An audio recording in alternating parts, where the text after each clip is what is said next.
If it's not going on, yes. What if it is going on? Like if they just start, you're still doing it.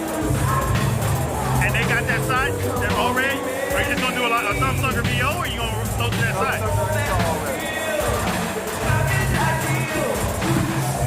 Hey, what I'll do, I'll just unplug this one, and then I'll plug it there, plug it in here, and turn off channel one there.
I told her it was almost in, and I think I texted her that it was in. I think I texted her.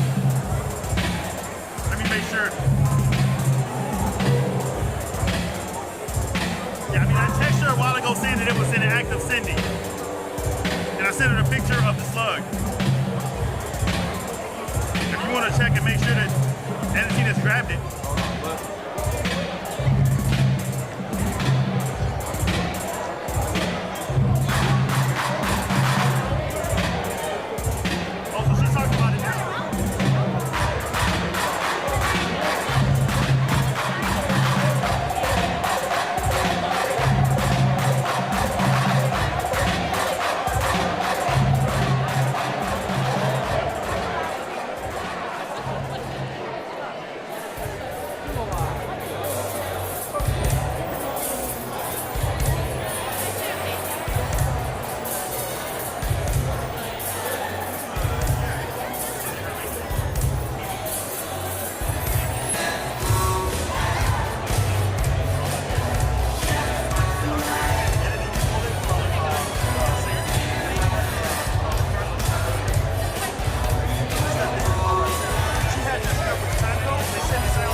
then it's just side. No, that DO is not. Already. That's what I asked you. So what? So you're going to, talk, and then whatever DO, and then side. Okay. Does she know that? I'll repeat.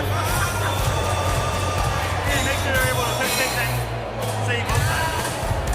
I don't know why they say it's unusable. I don't know what that means. I've never heard that before.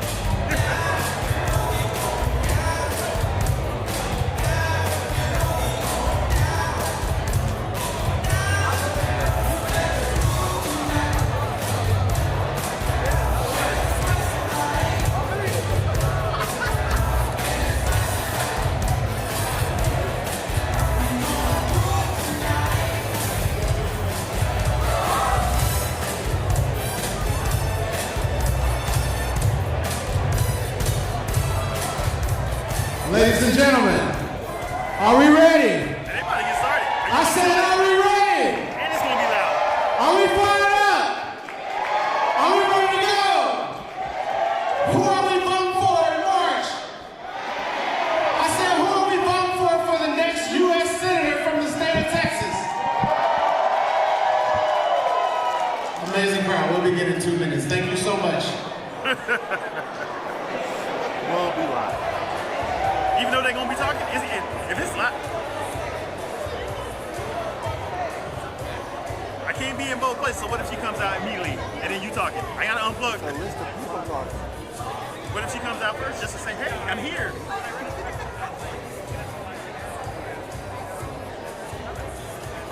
I'm here. I'm ready. Bye. I'll be back. Be back. I'll be back.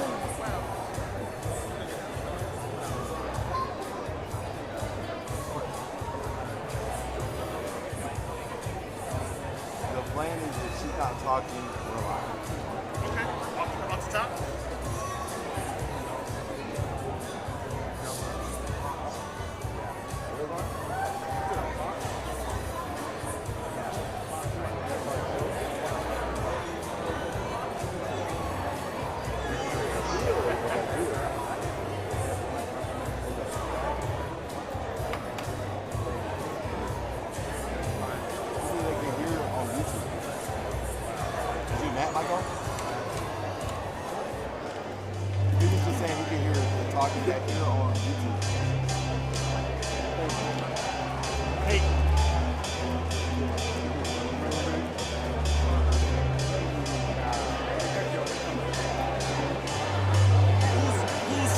Watching on YouTube. Who's up? Oh, we're streaming on YouTube.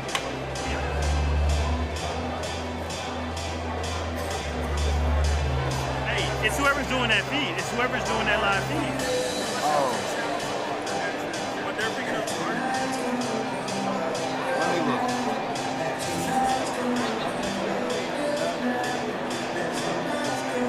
And it could be any of our cameras because we got 4 cameras up.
10, this is how loud I'll be talking.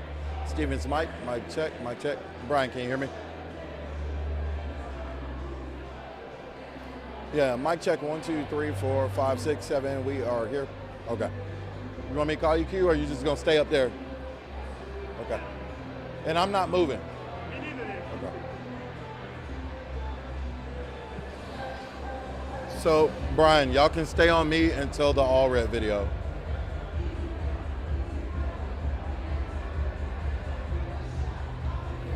Stay on me until the all red video, until I mention Colin Allred.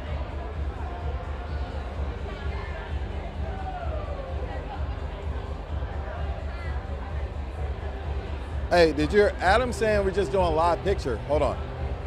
Are you hearing this, Brian?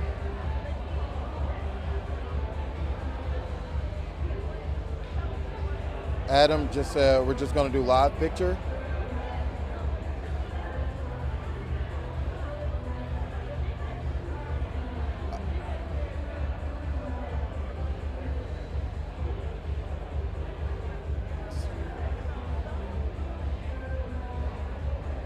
Not doing the shot? Everybody. Good afternoon. Yeah.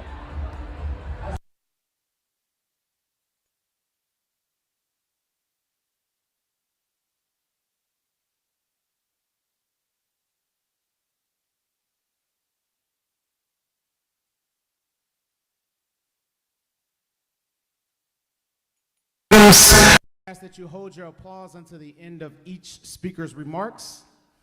And on that note, let's get started. Ladies and gentlemen, let's give a warm Dallas welcome to Houston City Council member Tiffany Thomas. Coco flow like 1980s. Come lit, still I drop lazy. None of that maybe. Energy. Hey! Yeah! Are y'all ready for some Texas tough energy tonight? So before we move on with our program and hear from our speakers and our Jasmine Crockett, I want to know who's in the house. Is Texas in the house today? Are Democrats in the house today? I'm Houston City Council member Tiffany D. Thomas, and I came all the way from H-Town to be with you, H-Town, to be with you in this moment because we are witnessing a moment because Texas deserves Jasmine Crockett. And she can win. Now, we may know her as the gentle lady of Texas, but I know her as friend. I know her as sister. But the United States of America knows her as our fighter. She is fighting against fascism in DC. She's our voice when she's speaking truth to power. And not just speaking truth to power, she'll even shake the power table every once in a while to make sure that people like you and I have a seat in the room. And now she's standing for something higher. She's standing for something higher, not just for herself, but for the people of Texas. She has spoken when her voice quivered. She has stood boldly in front of criticism, even when her knees wobbled. And so now I'm letting you know that I'm standing with Jasmine. Who else in the room is standing with Jasmine? Now, I know we have a list of speakers, and I would be remiss if I did not acknowledge that sometimes this space is used as a church. So as I take my seat, I want you to touch 3 neighbors and say, she can win, she can win, she can win, she can win, she can win, she can win. And the church said amen. All right, for the council member. Next up, let's welcome our next speaker, Miss Carla Gates, accompanied by members of the Dallas Lone Star National Association of Letter Carriers, Local Branch 132. Let's give it up for them.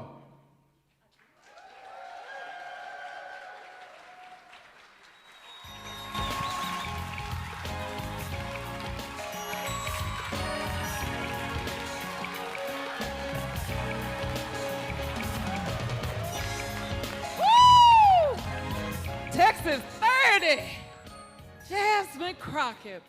Man, what can I say about that woman, Jasmine Crockett, my friend? How's everybody this evening? I know we have 2 minutes, but it's going to take more than 2 minutes for what I have to say about this woman right here. But I need to introduce myself. My name is Miss Carla Gates.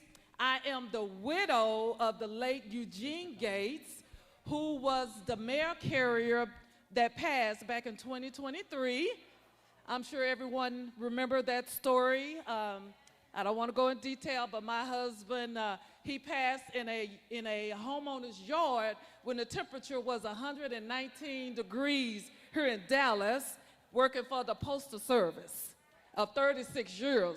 So after having to go through that, Jasmine Crockett was the first public official that contacted me to give her condolences for me and my family.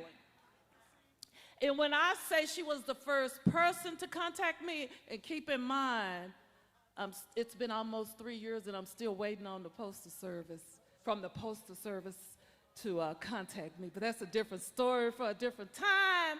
You know, this is for our Jasmine Crockett. But neither to say, Jasmine Crockett has been there for me since the beginning and the end. When me and her first talked, she told me, I am going to fight for you, and I am going to fight for others so no one else have to go through what I had to go through. I believe, Jasmine, God put us together for a reason, because I am a fighter and she is a fighter too. I'm loud and I'm going to say what I have to say, because I'm at that age now where I can say what I want to say without holding anything back. You know, people want you to speak the truth, but when you speak the truth, they don't want to hear it. So Jasmine stayed with me. When I needed assistance with the government, I didn't know where to go. And I remembered I have sources. Jasmine Crockett.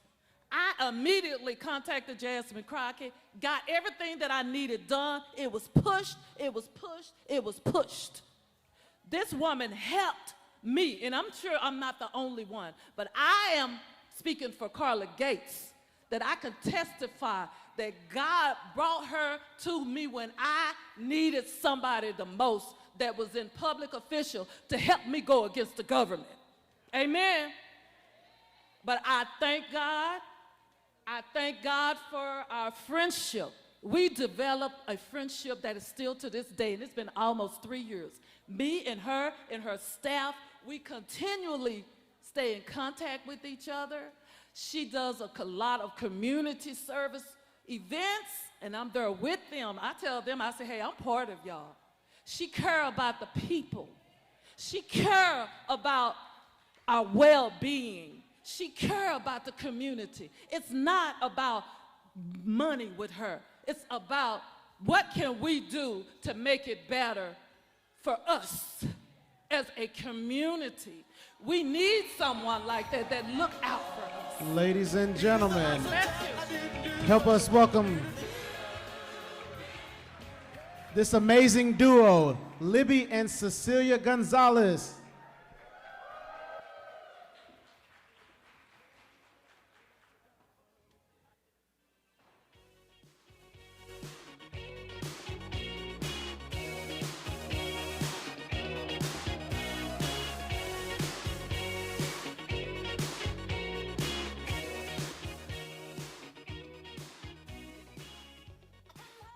Hi, I'm Libby Gonzalez. Hi, I'm Cecilia, and I'm Libby's sister, and I'm so excited to be here with all of you today and tell you why I love Jasmine so much. When I was 8 years old, I spent several days in her office learning a lot about what happens in the Texas legislature. Her staff let me help with some projects, I did office visits with my mom, and that was the year I testified for the first time. It was during COVID and a really challenging time for me and all kids in school. But I also got to experience something that many kids never get to see firsthand. I learned that in the Texas legislature, my representative would be fighting for all school kids like me. So when Jasmine was elected to Congress, I was the first to ask my parents if I could be there for her swearing in. Not long after that, I asked Jasmine to come to my school. I was so excited that my teachers let me introduce her to all of my classmates. She made it so fun to learn about how the government works, and she divided the classes into the House and the Senate. She taught us how to debate legislation that we made up, and we even elected our first woman president, my best friend, Katie.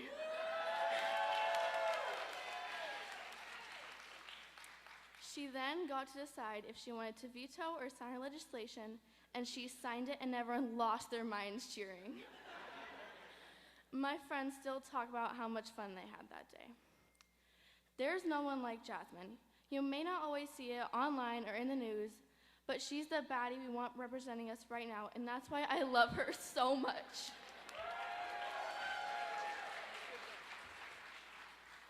Hi everyone, I'm so excited to be here with all of you today. My family and I have been fighting anti-LGBTQ legislation in Texas and the country for most of my life. It's a really hard and scary time to be a trans kid in this country with the insane lies and political attacks targeting us when we just want to live our lives.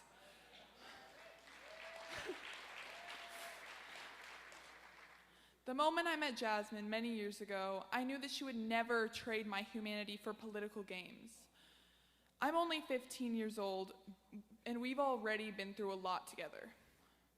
In the 2021 legislative session, she opened her office as a safe space not only to my family, but to all families like ours as we were being harassed in the Capitol. In a moment, that felt really scary, but she made sure that we were safe, heard, and fed. It's the thing I love most about Jasmine. She doesn't back down when it comes to fighting and defending the rights of the many diverse communities in Congressional District 30 in all of Texas. Living in this moment that feels really scary most days, it's easy to feel like no one's coming to save us. No one's coming to protect kids, especially those who can't vote yet. And Jasmine will be the first to tell you that we are the ones we've been waiting for.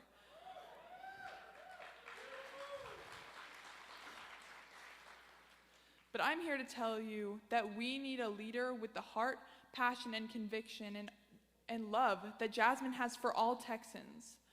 There's no one in the world I would trust more to defend the most vulnerable in our state behind closed doors when cameras are not rolling. I've watched Jasmine over the last years empower many people around her and the communities she represents to be able to show up and fight for their rights, including me and my sister. We are so proud to support Jasmine and are here today to ask each and every one of you to show up in your communities and be a Jasmine in this moment. We need that person that will show up for the most vulnerable, the voiceless, the folks in rural Texas, our cities. Let's show the nation, show our nation that like Jasmine, all of us in Texas value diversity across our communities. We stand up for voting rights, reproductive health care, the LGBTQ community, and every single marginalized Texan among us. Let's do this!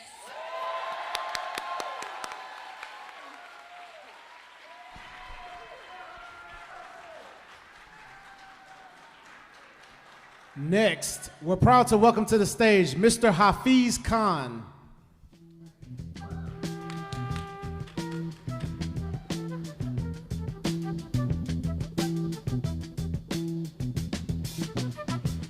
Be able to stay home, brother. Thank you.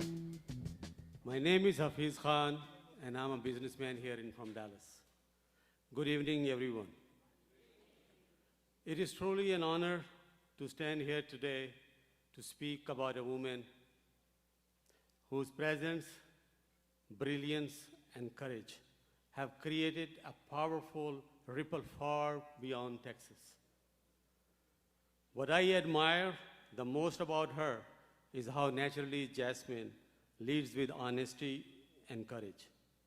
She speaks with intention, stands firm in her belief, and inspires trust simply by being real. As you know, my friends, our country is going through a very hard time. This country always planned 50, 60 years ahead to make things happen, and it's play accordingly. This time, we have a president who has a remote in his hand, tariff remote, and he's going up and down, which causes us, you and me, a lot of trouble. When the tariff goes up, your and my prices go high. So it's not a relief for us. Our credibility, what it tells us, our credibility of the country and the economy of the country is not good. It's a very simple way. So I remember 30 years ago, President Clinton left the office. Before he was leaving, most of probably you don't remember, but he left the office and he said, I'm leaving this country with $6 trillion surplus. And at that time, the country was at its peak. We have $6 trillion in surplus, and we have not more than 100 billionaires in this country.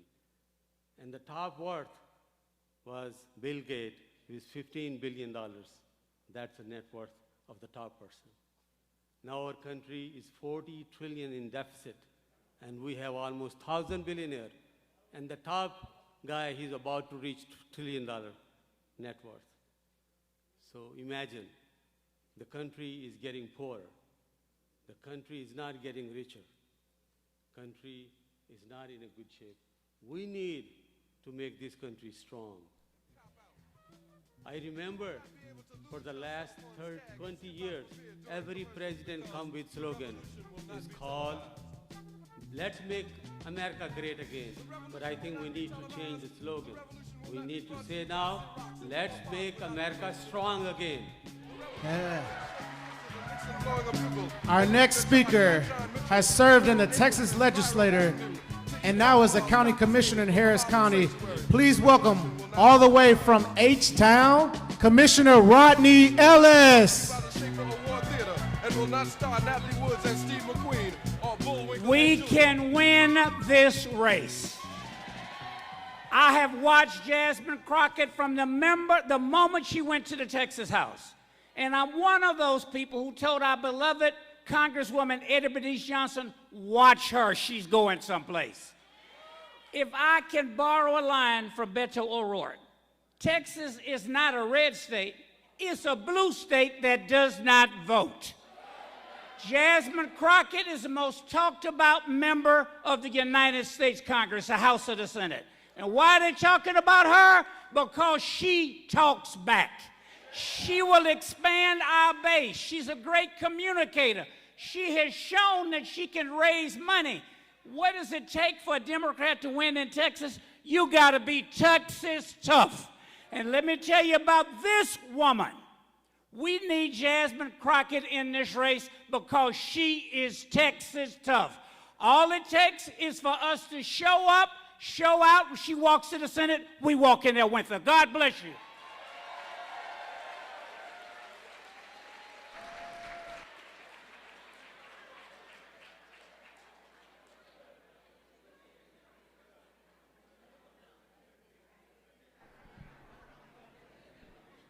All the way from H-Town.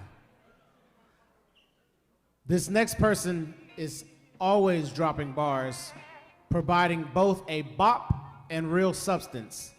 Help me welcome to the stage, Mr. Cameron Cloud, also known as the cure for paranoia. What? Y'all give it up for him. What's going on? Praise the Lord, saints.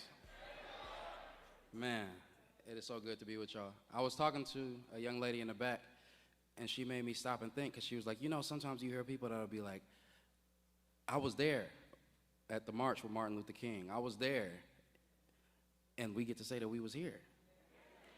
So let's just all take a minute to be present and really here for this moment, because this is a really historic moment. My name is Cameron McLeod. I created this band called Cure for Paranoia, and whenever President Carrot got elected, Huh? What happened? I told myself I was going to put everything I could into music this year in the event that stuff goes south. And I don't know if y'all have noticed, but things have gone what? Hello? So I told myself I'm going to wake up every day and I'm going to write a verse and I'm going to post it online. And I've been doing that since January 1st. The goal was only to get like 10,000 followers. I'm sitting currently at 333,000 followers. And I got Jasmine Crockett number in my phone. Hey, Shanda. So, if it is all right with y'all, bear with me. But Jasmine did ask me, today is, I don't know if y'all know, today is day 343. This will be my 343rd verse. And she asked me to do, for the first time all year, do it live here in front of y'all. Is that okay? Okay, so what I did do, I wrote it on the drive up here. I recorded it in the little back room over there, and then gave this man audio. Make some noise for the sound man one time. And we're gonna see how this go. All right, y'all ready? Let's get into it. Okay, she ain't never scared and she ain't never been. Who is willing to go toe-to-toe against the president? I can't wrap my head around someone who votes Republican. She advocate for feeding kids, they protect folks touching them. Trump invading his own country with our army, what a joke. We remember Pearl Harbor by illegally bombing boats. But y'all thought we wasn't gonna do nothing, buddy, think again. They only trying to scare out of running, cause they think she'll win. Listen, thought I told y'all we ain't never scared. Now look who name on the docket. Got 2 words for every racist bigot. Jasmine Crockett. Y'all hear the words. Me, I hope my money goes to side that isn't trying to say affordability's a hoax. She stand on business, all 10 toes. Texas dope, don't need no more bad built, bleach, blonde, butch bodies moving forward. So some of the words messed up. When I post it on Instagram tonight, y'all just go listen to it. Y'all hear the words. Amen? Amen? Yo, make some noise for Jasmine Crockett one time.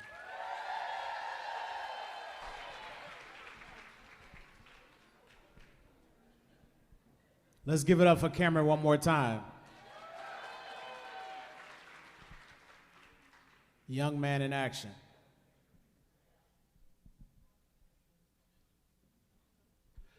Now it is an honor to welcome to the stage the senior pastor of Friendship West Baptist Church and social activist, Dr. Freddie D. Haynes.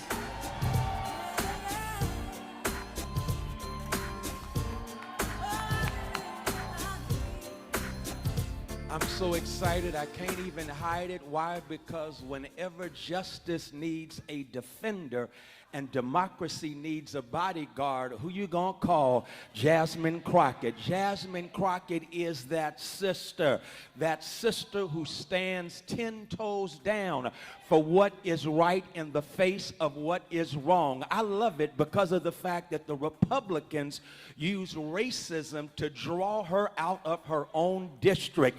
But what they intended for evil, God has a way of working out for good. And so now this same Jasmine Crockett is ready to step up, and when she steps up, you know that she speaks out.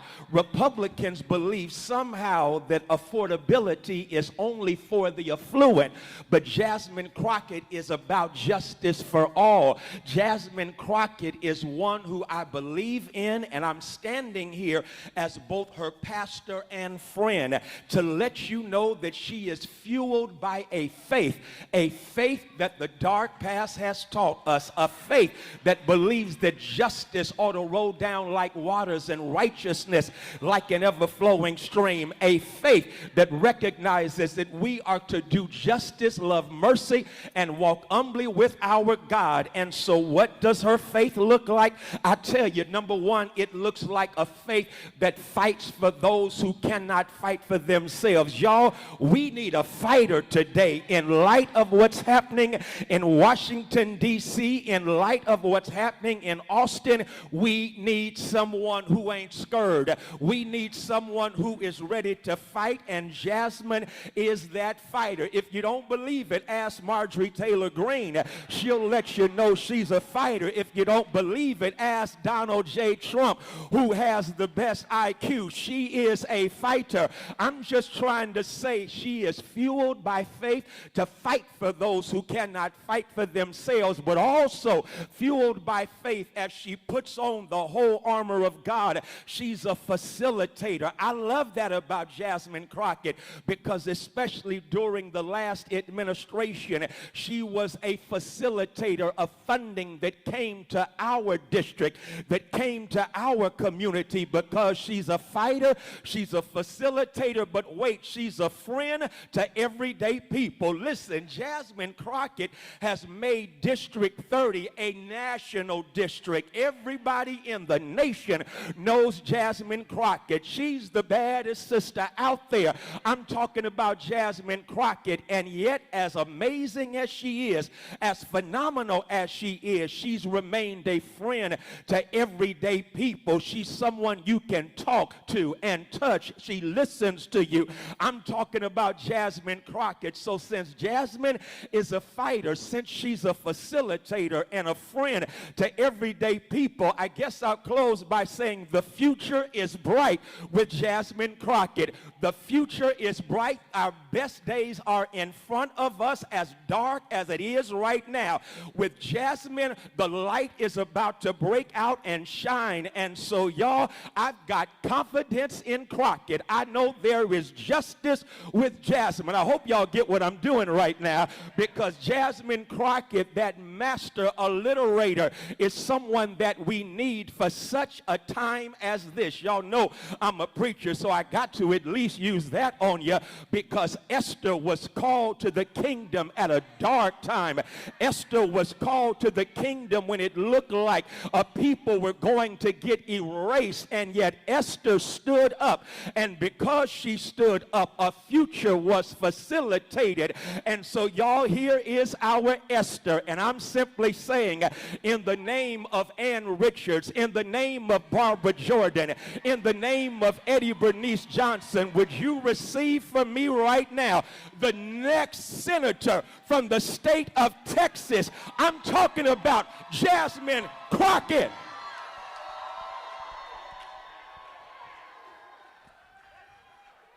Thank you so much, Pastor Haynes. If I can have everybody direct their eyes to the screen, please. Thank you. How about this new one they have, their new star, Crockett? How about her? She's the new star of the Democrat Party, Jasmine Crockett. They're in big trouble. But you have this woman, Crockett. She's a very low IQ person.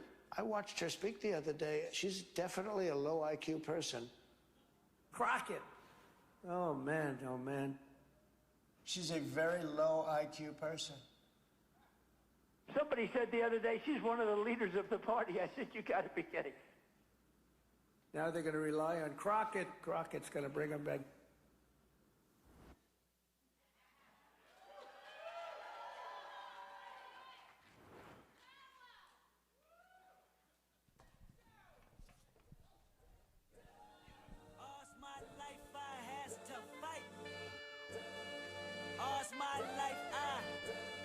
All right, ladies and gentlemen, the moment that we have all been waiting for. The next U.S. Senator from this great state of Texas. Please welcome to the stage, Miss Jasmine Crockett!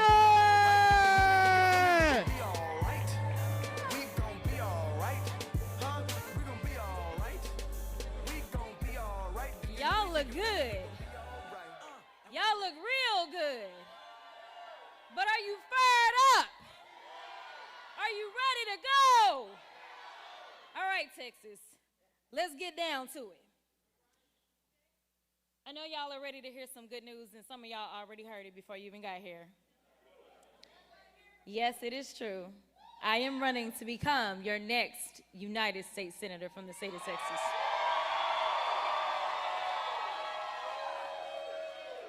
I honestly can't put into words what it means to me. You see, a lot of people think that making decisions like this, you take them lightly.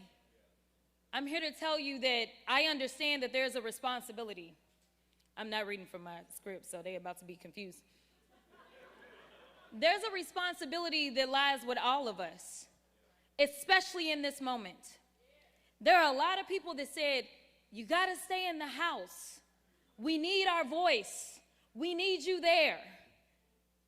And I understand. But what we need is for me to have a bigger voice. What we need is not only a voice, but we need to make sure that we are going to stop all the hell that is raining down on all of our people. So over the last couple of months, I've been thinking about our future. Where do we go from here? And obviously, I've been thinking about Texas. I thought about my classmates from law school. One is standing right up front, Mr. Anthony Farmer. I thought about the big dreams we all had, fighting for justice in the courtroom, starting our own businesses, buying a home, starting families. If you think about it, our dreams were the American dream. Opportunities for those who work hard, home ownership, jobs, entrepreneurship, and security. And that time, we were headed into the Great Recession. I took a job in East Texas for a pretty well-known family-owned law firm. I began doing class action defense work. And honestly, I wondered if I'd made a mistake. I wondered if that was really what I was supposed to be doing. It just so happened that they had just started a new public defender's office in rural East Texas. And so I decided that I would join that public defender's office. I joined it because I believed everybody deserved a voice in the courtroom.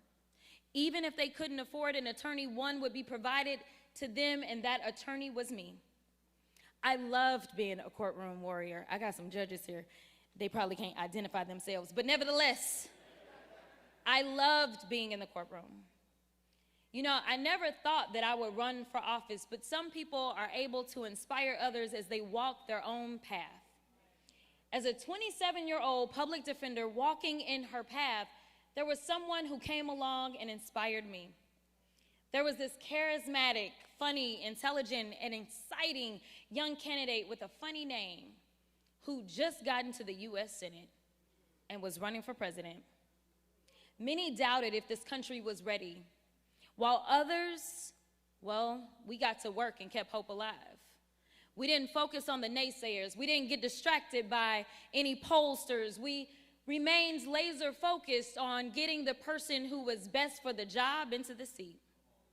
We didn't let history diminish our hope in what was possible. We ignored that the devil on our shoulder that sometimes tries to tell us your vote doesn't matter. The country's not ready. He can't win. And responded with that timeless American creed, yes, we can. Yes, I'm talking about President Barack Obama. How many no's do you think he heard before he got a yes? No, you can't win. No, the country's not ready for a black president. No, a black man can't get elected. No, your middle name is Hussein. No, you can't beat the Clinton machine. But every time they told him no, he looked them right in the eyes and he told them yes. He said, yes, we can. Yes, we can deliver on health care. Yes, we can enshrine equal rights. Yes, we can bring jobs back to America, create opportunities for all. And yes, we can save the economy after a Republican president sends it into the gutter. People ran lies, rumors, and tried to poke holes in everything about Obama, from his faith to his heritage. Falsehoods about his daddy, mistruths about his mama. There was even a question about his birth certificate. But he didn't let any of that get in his way. He worked and worked and worked to inspire and instill a sense of hope. And man, do I remember. I remember hoping. Now, I don't know if I really believed. But I knew that we had to try. I knew that we had the power. He turned those no, you can'ts into yes, we cans. Yes, we deserve better. Yes, we will dig deep. Yes, we can. Back then, as the housing bubble burst and the economy crashed, I saw everyone around me struggling. I saw a system that ignored them and legal system that failed them. Then I remembered Obama's words, change will not come if we wait for some other person or some other time. We are the ones we've been waiting for. We are the change that we seek. So many of you don't know, but I was 28 by now. And I decided that I was going to run to become the Bowie County Democratic Party chair. I was elected as the youngest Black Democratic Party chair in the history of Texas. Later, I moved to Dallas, and frustrated by the broken laws on our books, I ran for the Texas House of Representatives to be that agent of change. I took on the establishment, ran against an incumbent, and there were folks in my ear, that devil on my shoulder, that said I could not win. I was being outspent 5-1. And even those that said I had to be less of myself, I tuned that noise out. And even though I was outspent, I was never outworked. When I look across this room, I see folks who knocked on doors for me back then in 2020. I see people who believed in me before any viral moments. I see people who believed that I could and would be different. I see the people that locked arms with me. Some of those elected officials that went out on a limb and endorsed me when nobody else would. You see, I didn't get anywhere on my own. Every step of the way has been with you. The people who have fueled this fire. You've chipped in your hard-earned money. Hey, donors, because I see some of y'all too. You put in the sweat equity under the hot Texas sun, knocking on doors, putting out signs. You've driven your neighbors to the polls, dragged your coworkers to go vote. You're the ones who walk your precincts, register thousands of voters, and you're the ones who flip seats across the state at every level. When Texas turns blue, it won't be because of any one candidate, but because of each and every one of you doing your part. Turning Texas blue is what I want to talk to y'all about today. Now, there are those that say, ain't no way, we done tried it 50 kinds of ways. Let me be clear, y'all ain't never tried it the JC way. We used to telling us what I can't do, but they have no idea what Crockett's crew will do. And so I just want to be clear, for all the haters in the back, listen up real loud. We gonna get this thing done.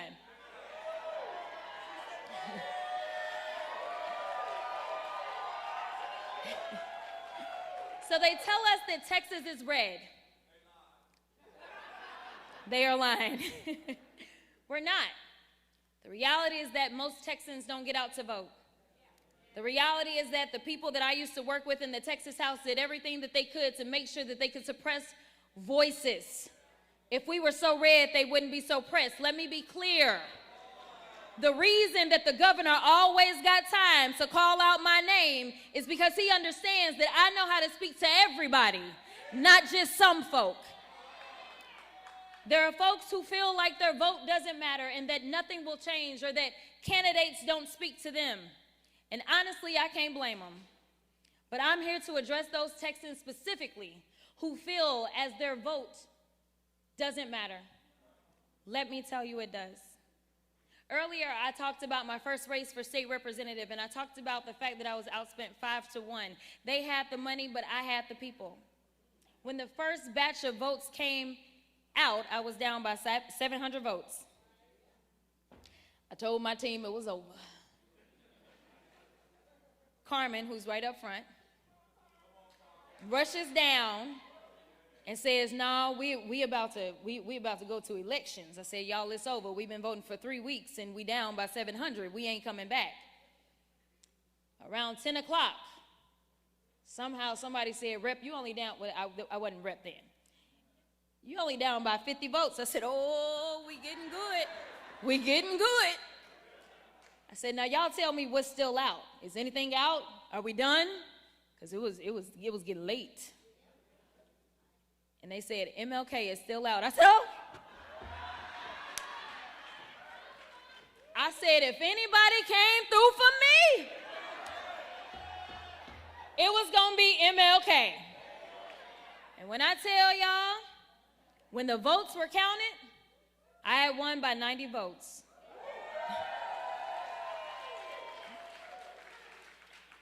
Out of 10,000 votes that were cast, I won by 90. It was the closest state house race in the entire state of Texas that year. Do you know where those votes came from? They came from the mom who organized the entire neighborhood to go vote because she knew I would fight like hell for her daughter. It came from the retired firefighter who talked to each and every one of his or her neighbors in the senior homes and the people that they lived around. It came from everywhere. It came from the churches.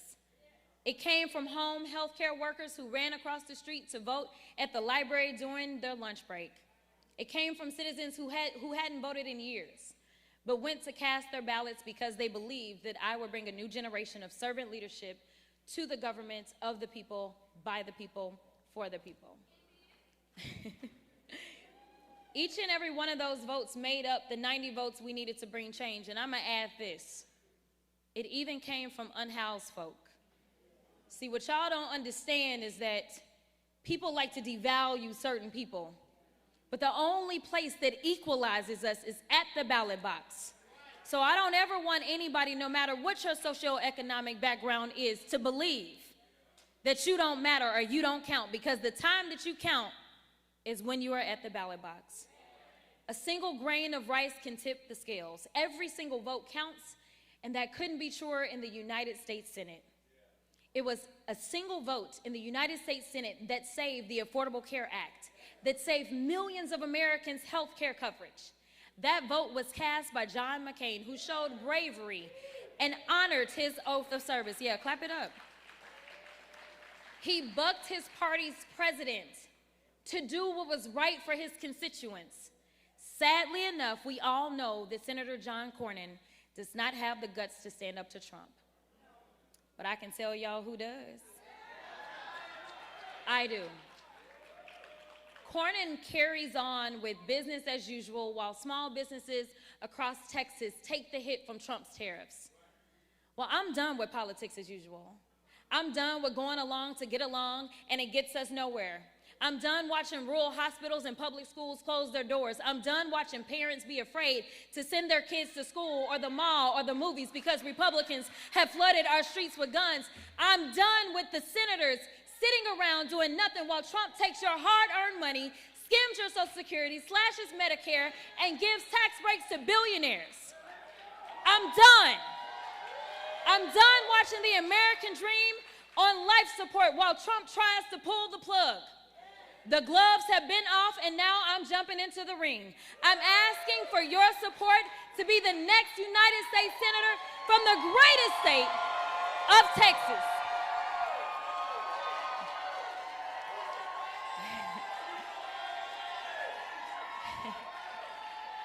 I'm running because I don't ever lose focus of the people and what we deserve. We deserve a government that is by the people and of the people, not one that's bought and paid for, not politicians who are self-serving and line their own pockets.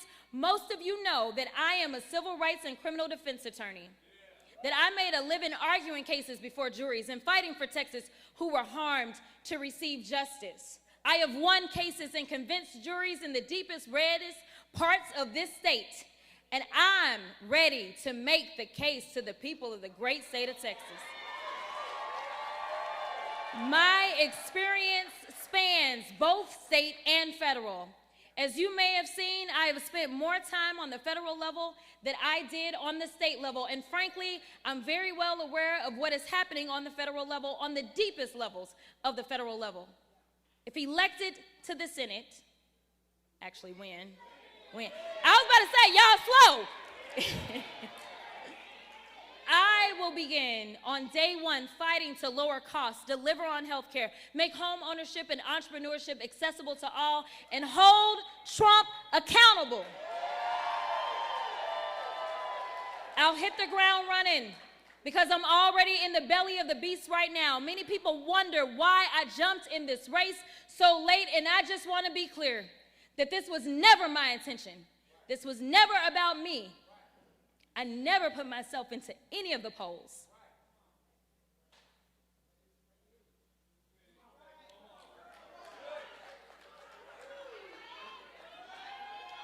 Listen, my question was, which congressional seat would I be running for? And for Texas 30, I love you, Texas 30.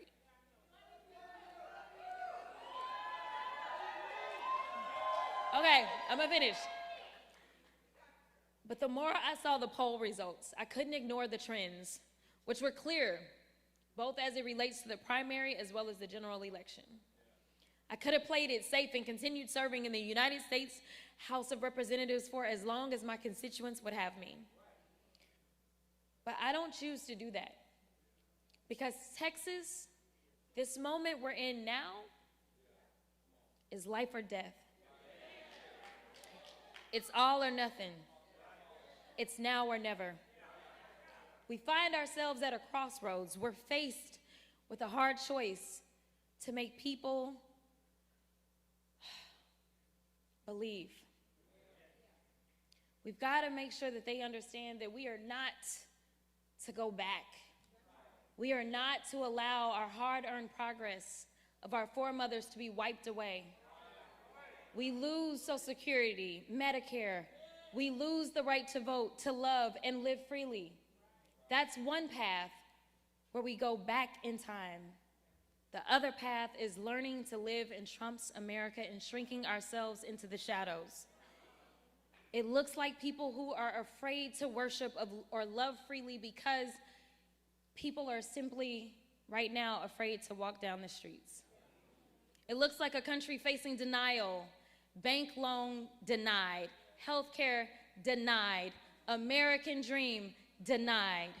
But I'm here to tell you there is a third path, a path where we move forward as one people united under a common vision, a path where we reject Trump's false promises and reject his lies and division.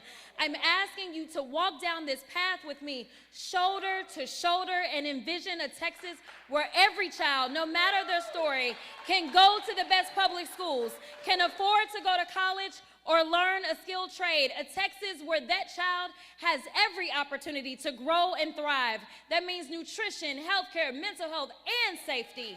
Imagine a Texas where that child grows up and can buy a home with first-time home buyers assistance. Imagine that child wants to start a business and create jobs in their community they live in Texas, where they can actually access some capital to get started. Now contrast that to our reality today, where a child's opportunities are limited by their zip codes. I think about the children in Houston who had their school district taken over by Abbott. I think about the children in Lufkin who went hungry this summer after Republicans cut funding for summer EBT. I think about the young adults and families in Amarillo that would love to buy their own home but can't afford it. I think about the farmer in Loving County who had to find his way to the nearest hospital miles and miles away because Texas has closed more rural hospitals than any other state.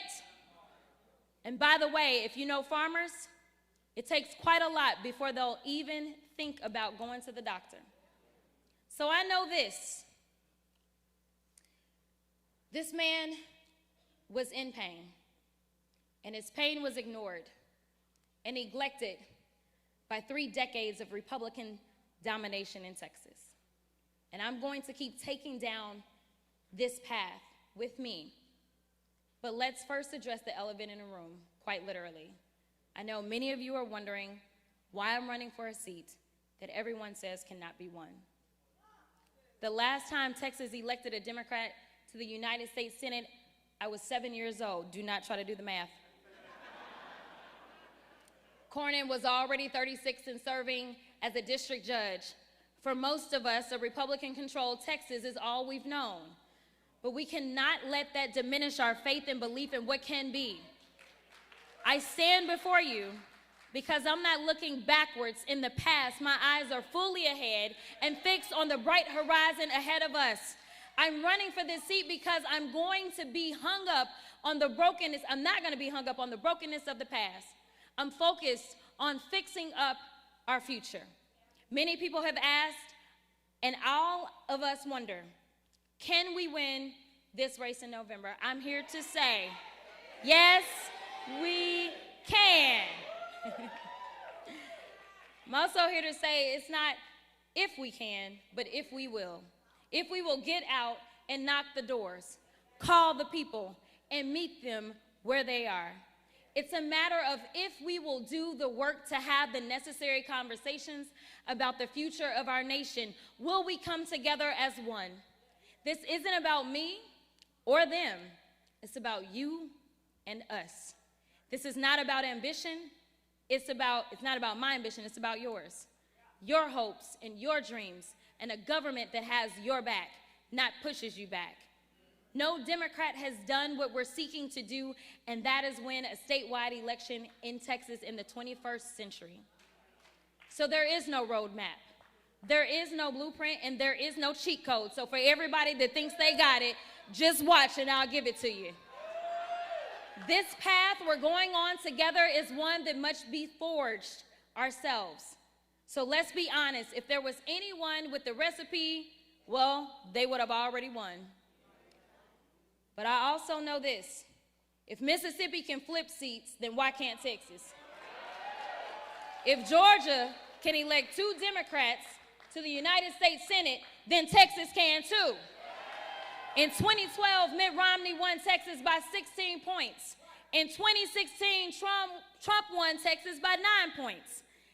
As his administration went on and people felt the hurt, his margin in 2020 shrunk. In 2020, as people were fed up with his administration, as people sat around the dinner table, 500,000 American families stared at the empty chairs. The chairs once filled by loved ones who died from COVID. I remember the long lines, the lines we waited in for rapid testing, the line folks needing unemployment, the long lines at the food banks. Well, guess what, y'all? Under Trump 2.0, people are still unemployed or forced to work multiple jobs. And after all the cuts to SNAP, the rising cost of everything except wages, food banks are stepping up once again to fill the gap. But I remember another place where the lines were so long and in many places wrapped around the building, and that was at the polls. We turned our pain into purpose. We kept the faith and we did the work. We put fear in the hearts as the margins tightened and we were closing the gap. What did they do in response? Did they take a look in the mirror? Try to offer real solutions to the real issues? No. Instead, they decided to come up with ways to keep you from being heard, to make it harder to vote and easier to cheat. Well, I'm here to tell you, don't cheat yourselves. Don't fall for the okie doke. I'm asking you not to worry about the naysayers, the critics, and the haters, because they already here, y'all. It's not about them or what they believe.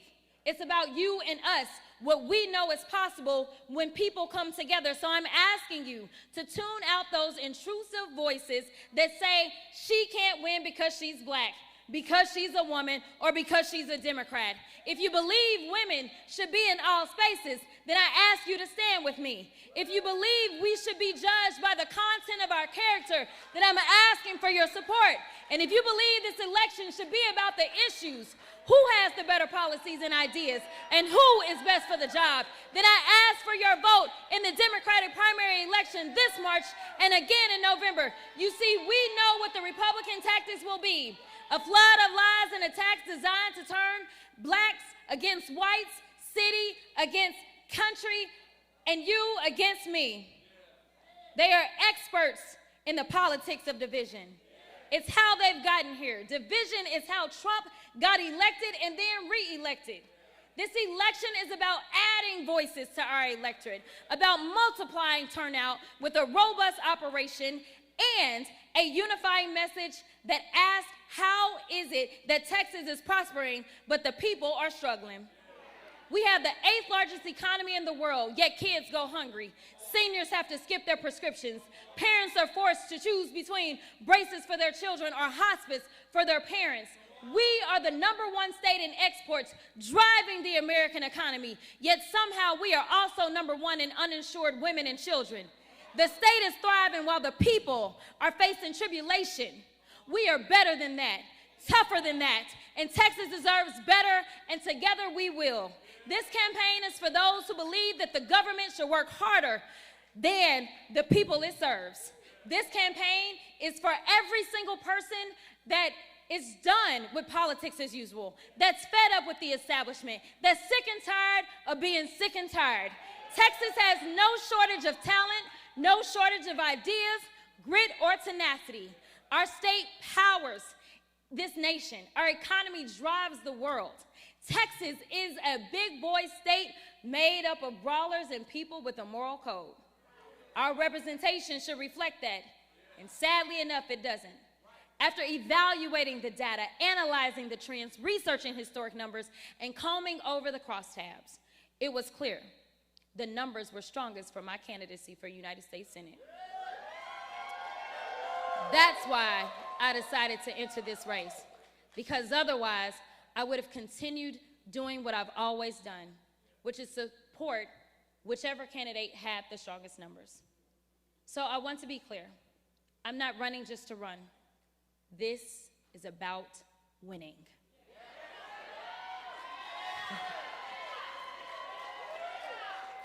As a candidate who is constantly attacked and seen as a threat, it's because I am.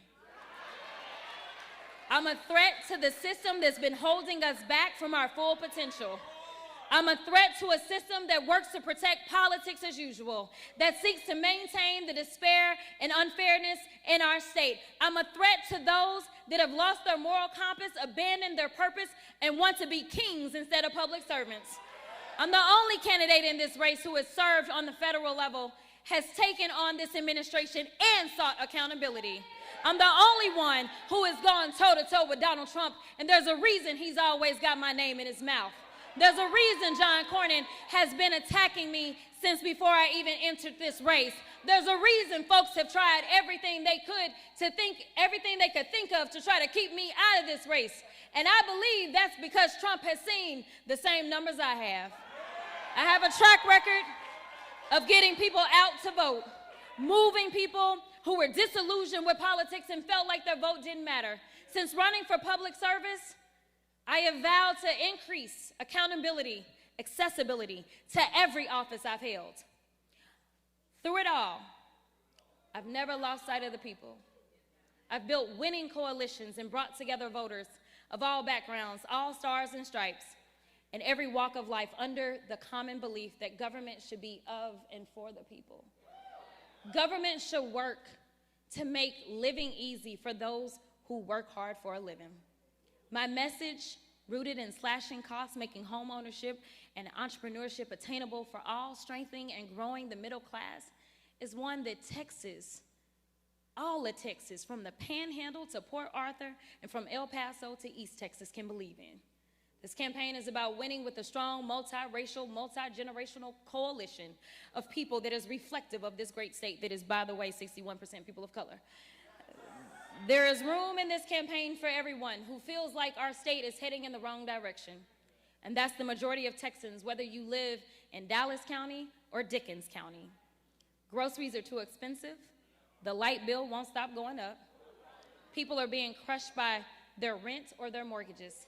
That's why I'm running now, to get Texas back on track, to be a fighter for the middle class. Hardworking Texans, ranchers, farmers, young families, oil workers, small businesses, and everyday people who make this state vibrant and make us an economic powerhouse.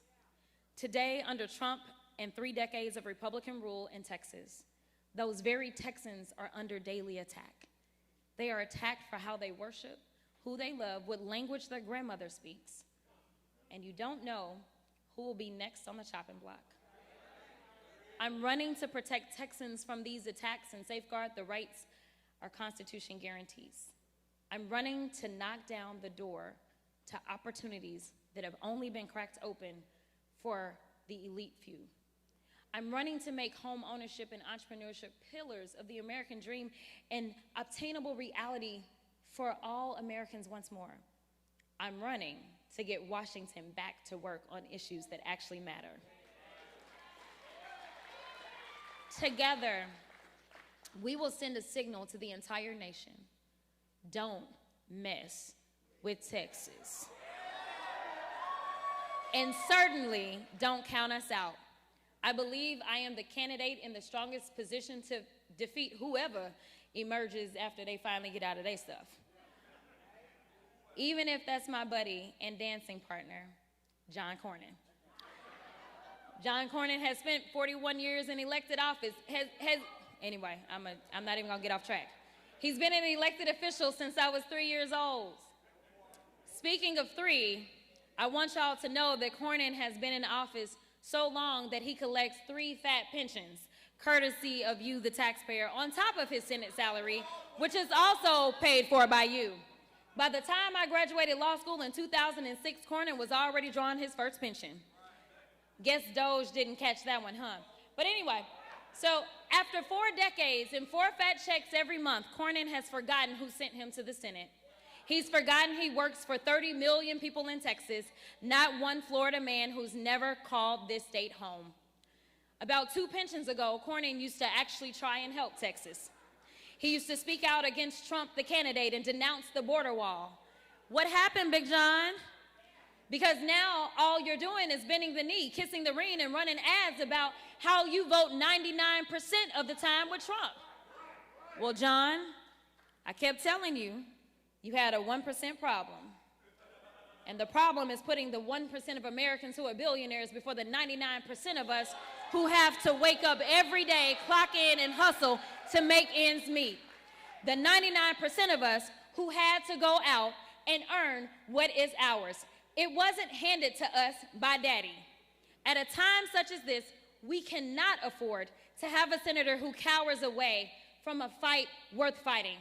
I will be tougher on behalf of all 30 million Texans. At the end of the day, the Republicans, they know they're in hot water. They shut the government down for more than 40 days and 40 nights while people scramble to make ends meet and keep America open. His economic policies and his tariffs have drained our bank accounts, forcing millions to live paycheck to paycheck. While SNAP funding hung in the balance and families had to figure out how they'd even put bread and water on the table, mothers fed their children bread with butter and a sprinkle of sugar to quiet those growling tummies. And while this was the reality for middle America, Trump and his cronies were busy planning a lavish Thanksgiving feast. Now, Christmas is around the corner, and after a whole year of office with Trump, what has he done? Absolutely nothing to fulfill his #1 campaign promise, which was to bring down cost. Well, prices have tripled since Trump became president, and we're all feeling it. When I first got to Congress, I served on the Agriculture Committee. I worked on the Farm Bill and SNAP. And let me tell you, between delaying the Farm Bill, offering no real solutions on immigration, slashing SNAP, and slapping on tariffs, nobody has been hit harder than our farmers, ranchers, and the millions who grow our food. At a time when farmers are filing record bankruptcies, when grocery stores are going up even more to cover the cost of all of their economic loss activity because of the SNAP cuts, and as more rural hospitals close in Texas than anywhere else, how can our senator go along with this? How can he vote for 99% of this and then ask for yet another term with a straight face? John, you listening? You're the only one in Texas who gets 4 checks to do 1 job. Meanwhile, there are households where both parents work 2 jobs. The oldest child has to get a job as soon as they legally can, and still the family is barely keeping their head above water. That is the reality for far too many people. But John Cornyn and his MAGA buddies, or shall I say frenemies, since we never know how he really feels about MAGA, they're so far out of touch with reality. They live in their own worlds. The cost of everything has gone up except for wages. People are working more and they're working harder. But that check is looking just the same, and that dollar doesn't stretch as far. They'll tell you that my agenda is out of left field, when in reality, it's just right for Texas. My agenda is affordability, it's healthcare, it's energy independence, it's American manufacturing, it's protecting our natural resources, it's providing the best education to every child and not saddling them with lifelong debt in the process. When prices are lower, that dollar goes further. Consumers have more confidence in spending power, businesses thrive, and our economy is healthy. The more people that are insured, the less healthcare will cost for all of us. If we spend on preventative care, we can save way more instead of waiting until somebody is sick. When we invest in clean energy, your utility bill goes down. When we build more housing, the rents and mortgages come down. When we have more affordable child care, Head Start, and universal pre-care, then families will have that huge burden lifted from them. Child care has become a second rent. Y'all say amen if you got children, because y'all know I ain't got none. I heard they expensive.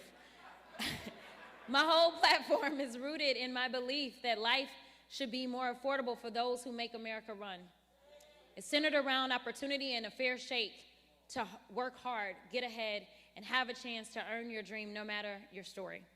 To live in a country where you know your rights will be protected at every level, to feel safe walking down the street. That's what I have always fought to do, and I won't let up now. The stakes and the prices are way too high. That is why Democrats are truly about. This is what Democrats is truly about, and it's our opportunity now to remind the nation of what it looks like when we put our values into action. While Democrats were working overtime to protect health care and lower costs of insurance, prescriptions, and the care you need to be alive, Trump was too busy golfing, y'all. I don't even want to tell y'all how much money y'all spent on that. He was looking over carpet patterns and paint swatches, y'all know, for his little room. Anyway, while Americans had to decide between paying the car note or paying the mortgage, Trump's toughest choice was between Chantilly lace or alabaster for his billionaire ballroom. The American people have been watching, and even those who weren't watching, they felt the effects and know the pain. Trump's unpopular policies will cost him the Republican majority in the Congress. He knows that, and that's why he called Greg Abbott and said, I need 5 seats from Texas. I'm entitled to them. And Abbott got right to it. Well, Trump, I know you're watching, so let me tell you directly, you're not entitled to a damn thing in Texas.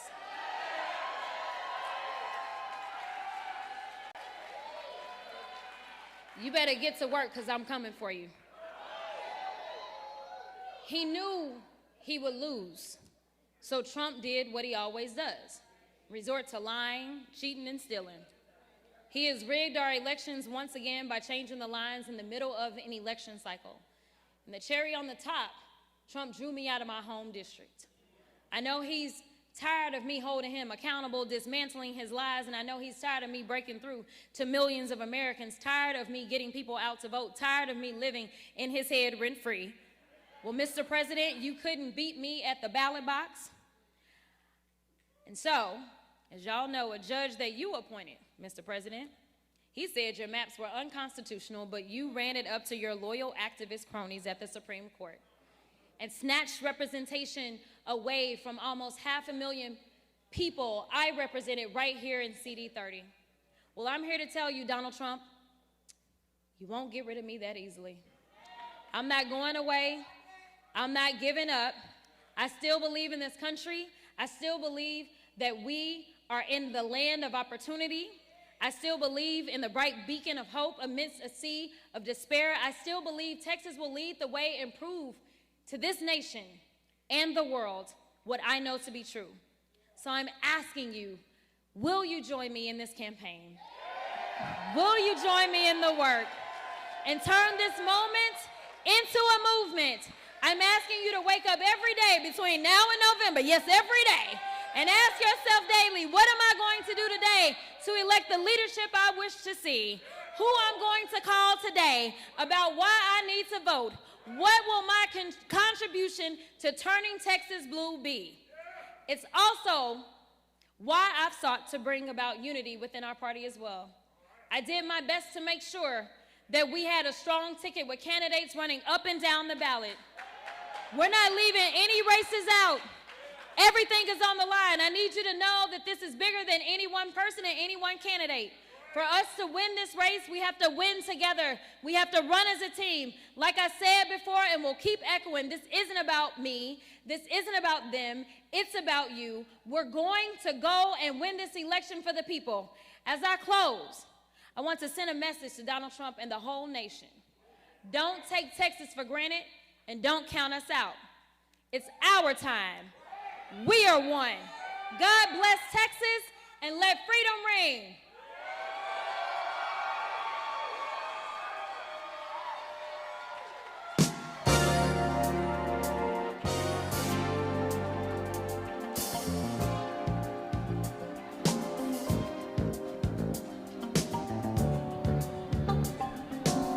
All right, everybody, let's give it up one more time for the next U.S. Senator from the state of Texas. All right.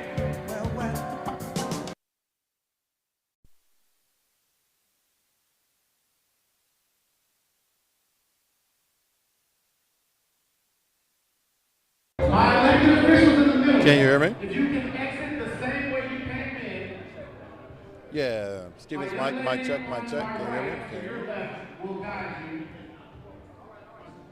He said bring it up just a little bit. Stevens, mic check. 1, 2, 3, 4, 5, 6, 7, 8, 9, 10. Good. Good. Hits in 2 minutes. 2 minutes. Jasmine wants to take a picture with you guys. When you do it in an orderly fashion, that would be great. Thank you so much. Enjoy your evening.